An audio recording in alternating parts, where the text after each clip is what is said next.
Entonces ustedes conocen el aforismo que dice que el que rompe un espejo tiene 7 años de mala suerte.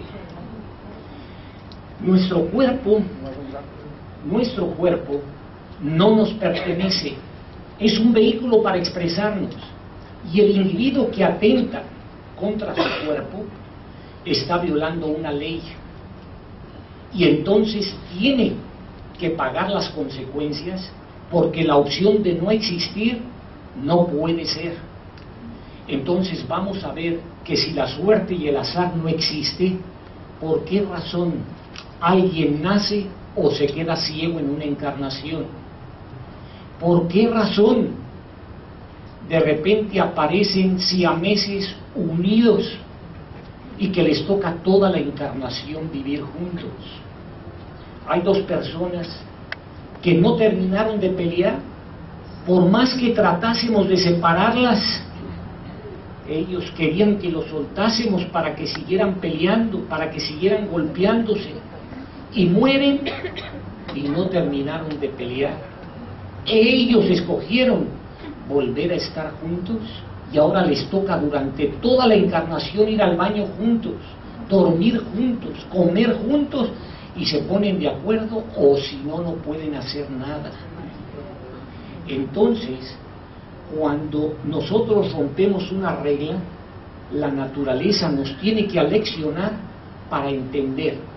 El 98% de los que nacen o se quedan ciegos fueron suicidas en encarnaciones anteriores, y no es por casualidad. Esto es porque el individuo va rompiendo las leyes, y desgraciadamente es a través del dolor que el individuo reacciona para poder tener su crecimiento. Entonces, durante el proceso de evolución, cuando nosotros morimos, dependiendo de la edad que morimos, vamos a tardar cierto tiempo en regresar otra vez a la tierra. Todo ser viviente tiene que vivir 5 veces más de lo que tarda su estructura ósea en formarse. El ser humano demora 25 años en formar su estructura ósea. Quiere decir que debe de vivir 125 años. En el siglo XIX, la media de vida fue entre los 35 y los 42 años. Terminamos el siglo XX y la media de vida fue entre 65 y 72. Entrando al siglo XXI, estamos viendo que la media de vida está entre los 75 y 90 y tantos años, pero todavía no alcanzamos a completar el ciclo de 125. Entonces, ¿qué sucede cuando una persona muere antes de los 125? En su regla general, por ejemplo, si una persona murió a los 80 años, ¿cuántos años le faltaron para completar sus 125? A los 45 años, esa persona va a regresar en un nieto, en un sobrino, en alguien que tiene que seguirse relacionando con nosotros para continuar lo que no dejó terminado anteriormente. Entonces, la regla general, toda regla tiene su excepción, pero el individuo que viola la ley, el individuo que se suicida, ustedes van a ver en la tradición maometana, en la cristiana, en la hebraica, toda la liturgia funeraria cambia por completo cuando el individuo se suicidó. El luto igualmente es diferente. Entonces, cuando vamos comprendiendo a fondo, el individuo deja de acobardarse y se enfrenta a las pruebas que tiene que pasar. Ahora, esto es muy importante. En cada 7 encarnaciones, no podemos reencarnar ni más de 4 veces en un sexo, ni menos de 3, sin que esto signifique que solamente regresamos 7 veces. En cada 7 que venimos, no podemos reencarnar ni más de 4 en un sexo, ni menos de 3.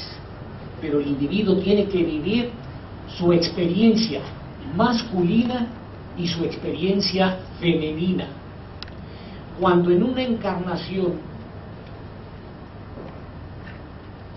me apegué tanto al sexo que tenía y no acabé de vivir completamente mi experiencia, posiblemente llego con cuerpo masculino, pero mi comportamiento es completamente opuesto o viceversa. Entonces, como me quedé tan apegado a esa vivencia anterior, me cuesta, o sea, tengo que vivir esa experiencia hasta que entienda que esa lección está completamente vivida. Es muy importante entender que la evolución jamás termina. El individuo jamás termina en decir, hasta aquí llego y ya no puedo evolucionar. La evolución es infinita. Así, el mineral no se da cuenta que es mineral. La piedra no se da cuenta que es piedra. La madera, el árbol, la flor, no se da cuenta que tiene esa belleza.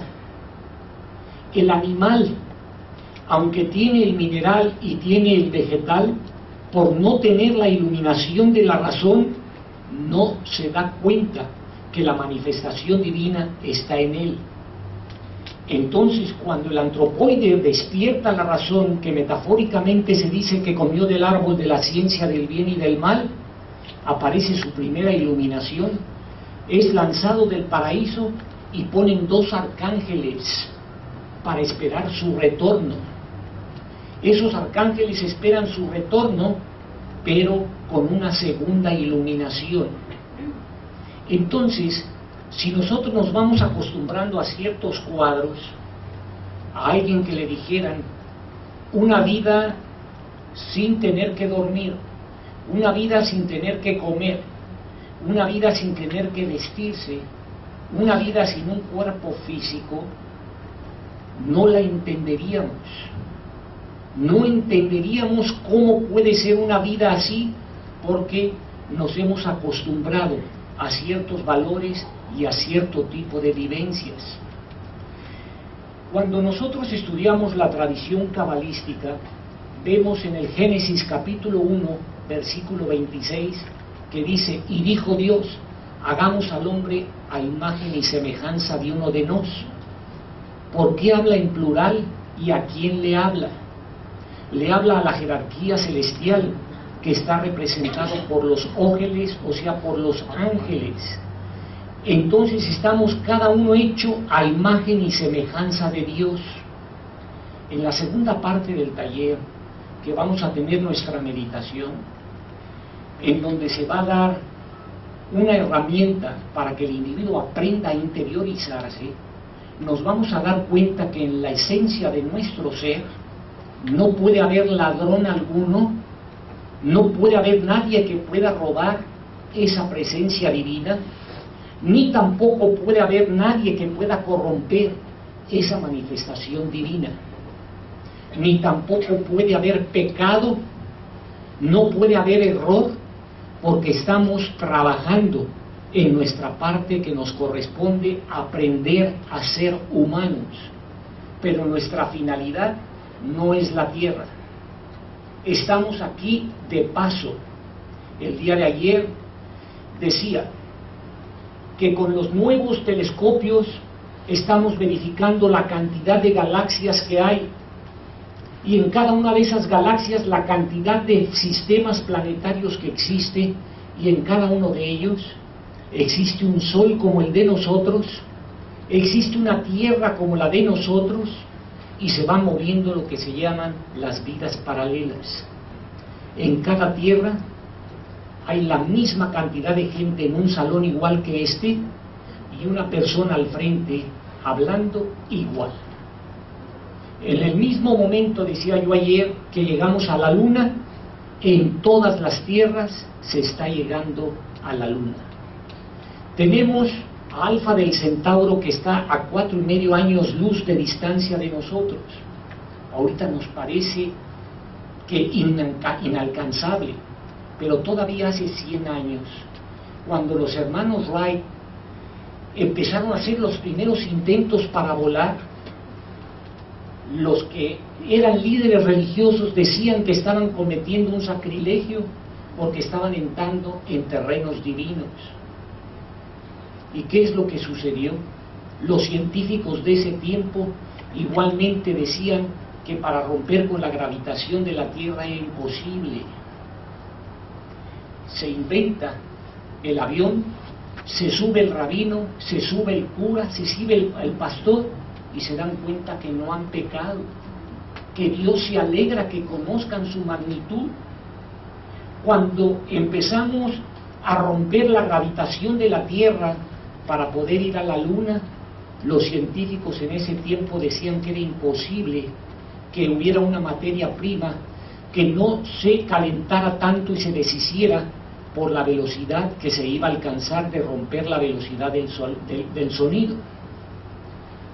Hemos sextuplicado la velocidad del sonido y se ha encontrado la materia necesaria para que no se funda. ¿Y qué es lo que ha sucedido? Hemos podido llegar a la Luna y hemos podido regresar. Y una cosa muy especial es que todos los astronautas varones que han llegado a la Luna, una vez que regresan, ya no dan más hijos mujeres, solamente dan hijos mujeres, no dan varones, que hasta ahorita no se lo explican por qué sucede. Lo mismo, hay un momento en que cuando se sale del centro espacial y antes de llegar a la Luna, se pierde todo contacto, toda comunicación con el centro espacial y lo único que se escuchan son llantos, gritos, risas y todo revuelto. Lo mismo sucede a la ida y lo mismo sucede al regreso. Cuando yo les estoy diciendo que todo se memoriza, que todo queda grabado, lo que nosotros estamos haciendo repercute como eco en el plano sublunar. Entonces el individuo que murió aquí a los 80 años va a pasar 45 años en el sublunar. A los 45 años está luchando por no morir en el sublunar y está pataleando y está saliendo del útero materno, y es ahí donde murió en el sublunar para continuar su evolución. Nada se crea, nada se destruye, todo se transforma, y la única forma de llegar a la Tierra es utilizando un vientre materno. Vamos a otro punto vital. Las mismas oportunidades que yo doy para que encarne un individuo son las mismas oportunidades que me van a dar cuando yo pido mi entrada. En estos momentos, la puerta de entrada del animal al humano ha cumplido un ciclo y está cerrada. Los que están encarnando son solamente los rezagados. Seguimos con un aumento de la población mundial, pero no tardamos mucho tiempo en que la curva empiece a bajar. En estos momentos son millones y millones de vientres femeninos que van quedando estériles, y se dice que en un futuro no muy lejano será una reina la mujer que pueda parir. No es la primera vez que sucede esto. Entonces todo esto se va condicionando. Yo decía que hemos entrado a lo que se llama una nueva era, la era del Acuario, y que está señalada como una era de oro, como una era de luz, y que a la naturaleza no la podemos engañar, que por más artificios que utilicemos, la naturaleza nos va a exigir las credenciales originales. Si la belleza exterior es solamente con pelucas, es solamente con prótesis, es solamente con pintura, y el cuerpo interior no tiene la belleza real, entonces la naturaleza nos desviste y nos señala en realidad en qué punto de equilibrio nos encontramos. Por esta razón es que cada uno va eligiendo en dónde y cómo quiere quedarse.